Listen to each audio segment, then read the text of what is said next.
Jubilito TV Official. Okay. So yun.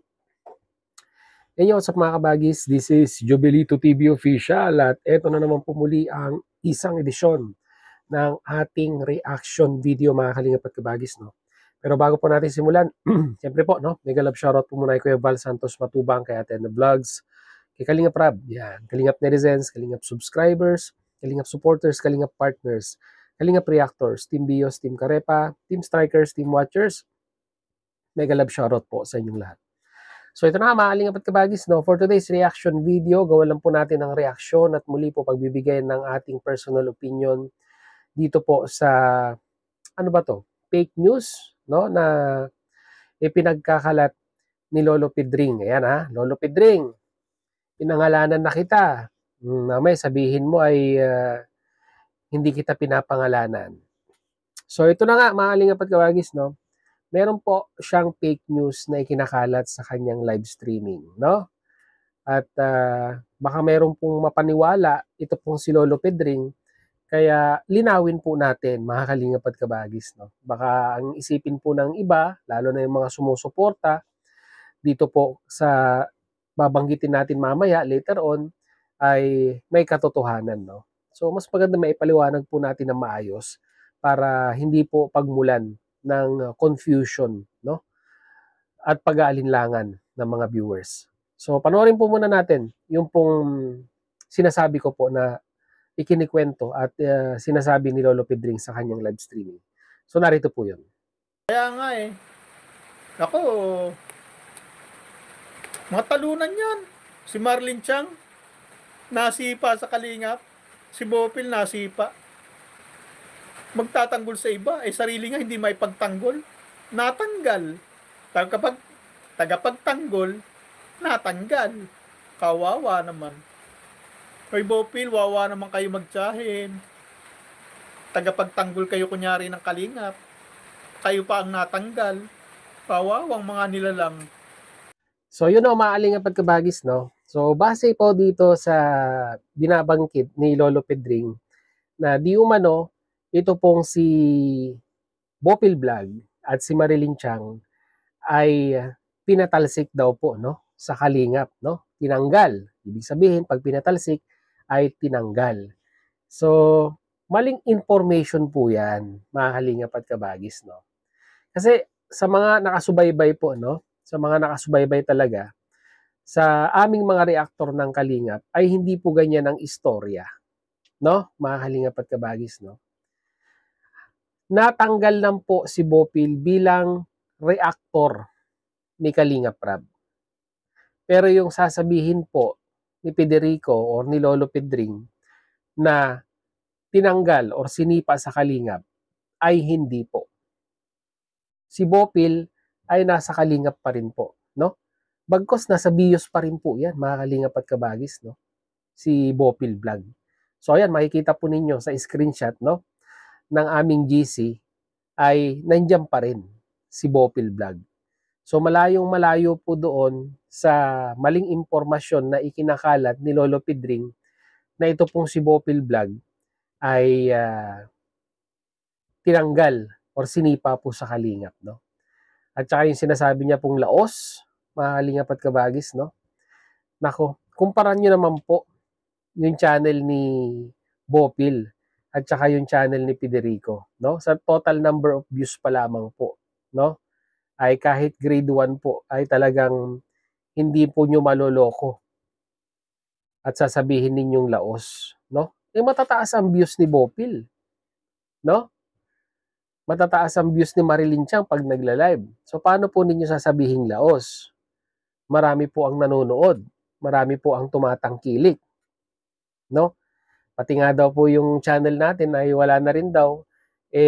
Ako, 'di ba?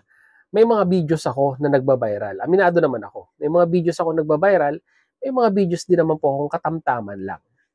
Pero yung sasabihin po na laos, malayong malayo po yan, mga kalingap at kabagis, no? Kasi awa ng Diyos, si Jubilito TV Official po, ay kahit papaano naman po, no? Kahit ganito yung mga content natin, ay nag-average pa rin po tayo ng 500,000 views, no? Sa isang buwan. So okay na po sa akin 'yun, sapat na po 'yun, mga kalingap at kabagis 'no. Hindi katulad nila Bopil 'no, mahigit million total number of views po 'yan ang nakukuha ng kanilang channel sa isang buwan. Yung huling check ko sa channel ni Lolo Pedring sa Social Bleed, 'no? Mula nung umarangkada siya ay, ito na lang, buwan na 'to, mga kalingap at kabagis 'no, itong buwan na lang na ito, nag-a-average siya ng mahigit 100,000 views, no? For the span of 30 days.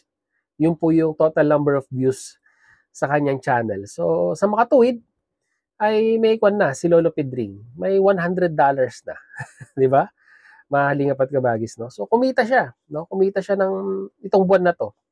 Pagpalagay na po natin, kumita po siya ng 5,000, no? Sa pagko-content sa Kalingap, no? Yung kanyang mga binibitawang mga maaanghang na salita, no? Patungkol po sa community po ng Kalingap in general, no? Sa mga reactors, sa mga beneficiaries, no? Kay Kuya Bal, kay Kalingap Rab, ay yun po yung kinita ni Lolo Pedring, no? Which is wala po yan, no? Sa community po ng Kalingap. Kung ganyan din lang naman po, no? Ang kalakaran ni Lolo Pedring na puro pambabalahura at pinagkakakitaan, di ba? Kumita nga ng $100 to be estimated, no? Yung estimated revenue niya ay tulong na lang po, no, ng Team Kalingap kay Lolo Pedring yan. At least, di ba? Kumikita siya sa pagko-content sa community po na kinapapalooban natin. Pero, yun lang, antabayanan na lang po natin sa mga darating na araw kung yung mga pagko-content na yan ay ipagpapatuloy or ipagpapatuloy niya yung pamabalahura sa mga beneficiaries, no? Which is sa tingin ko naman po ay parang tumahimik na siya, no? Ngayon ay nakapokus na po si Lolo Pedring sa mga Kalingap partners, no? To be specific sa aming mga reactors at kay Dr. Lab, yan, nakapokus siya kay Dr. Lab ngayon. Kala ko nga aaraw-arawin niya si Kuya Bal, pero ngayon nakapokus siya sa amin, sa mga reactors at sa mga Kalingap partners, no. So, nakuan si Lolo Pedring. Nawili siya sa amin, no. Mga Kalingap at kabagis, no. Dahil kami po yung madalas na nagre-rebat sa kanya. So, hindi ko po alam kung anong strategy ni Kuya Bal, no. Kasi nga po, ang pagkakaalam natin, si Kuya Bal ay nagsampa din ng reklamo dahil nga po dun sa litratong ipinakita ni Lolo Pedring, no? Sa kanyang live na pinakita, no? Yung parang edited na litrato po ni Kuya Bal Santos Matubang, no? So, yung mga ganyang pagpapakita ng mga litrato na wala namang no? Wala namang katotohanan, no? Yung lumaki yung tiyan, lumaki yung, 'di ba? Ang daming pinalaki kay Kuya Bal. It is po 'yan, mga Kalingap at kabagis, no? It is considered as cyberbullying din po 'yan. Kaya nga po, 'di ba? Silang tatlo ang nagreklamo noon nung sila po ay pumunta sa Cybercrime Division. Si Kuya Bal, si Beyonce at si Tatay Beran. So, sabi nga po ni Kuya Bal, nung araw ding 'yon, ay yun na po yung last vlog niya, no? Kay Lolo Pedring, no? At pagkatapos nga po noon ay nanahimik na si Kuya Bal. Kasi nga po, syempre, pag ongoing na po yung naipile na reklamo ay hindi na po pwedeng pag-usapan. Lalong-lalo na po, ang complainant ay si Kuya Bal Santos Matubang. So, sa tingin ko po, wala na po tayong maaasahang rebuttal na manggagaling kay Kuya Bal, no, regarding sa usapin na ito. Bagkos kami na lang po, no, bilang mga reactors ng Kalingap ang magdi-discuss ng mga usapin na ito, no, mga Kalingap at kabagis, no. So, ewan ko lang kay Lolo Pedring kung anong pang panawagan ang gagawin niya para makuha yung attention ni Kuya Bal, which is sa tingin ko po ay malabo na. So, sa ngayon, nakapokus siya sa amin, mga Kalingap at kabagis, no. So, yun, no. Kwan lang po ito, paglilinaw, si Bopil po ay nasa Kalingap pa rin. Part pa rin po siya ng BIOS. At si Marilyn Chang naman po, iba naman po yung istorya niya. Nagpaalam po siyang umalis. So, umalis po siya ng kusa, no? Bilang isang reactors po ng Team Strikers, no? Mga Kalingap at kabagis, no? Personal niya pong desisyon yon, no? At hindi po siya tinanggal, no? Kasi po si Kuya Bal, hindi naman po nagtatanggal yan Yung nga umaalis, binabalik niya eh, no? So wala pong ugali si Kuya Bal na magtanggal ng mga reactors. Kusa pong umaalis, mga kalingap at kabagis, no? Pero nakita naman po natin na yung mga reaction video or yung mga live ni Ma'am Marilyn Chang ay okay pa rin naman po, no, kahit papaano, no? Mas gumanda pa nga, no, mga kalingap at kabagis, nung siya po ay parang naging freelancer na po, no, na reactor po, no? So yun lang mga kalingap at kabagis ang ating reaction video for today, at sana po malinaw po ang lahat, no? Huwag po kayong ma-mislead, no, sa mga naririnig at napapanood po ninyo na si Bopil po ay sinipa na sa kalingap at 'di ba? Sinipa daw po ng founder, parang ganon. Wala pong katotohanan yan, mga kalingap at kabagis, no? So yun, hanggang dito na lang, Jubilito TV Official, no? Proud member po ng Team Koos at ng Team Bios. As I always say, mga kalingap at kabagis, peace, God first. God bless po. God bless, Lolo Pedring. Bye-bye.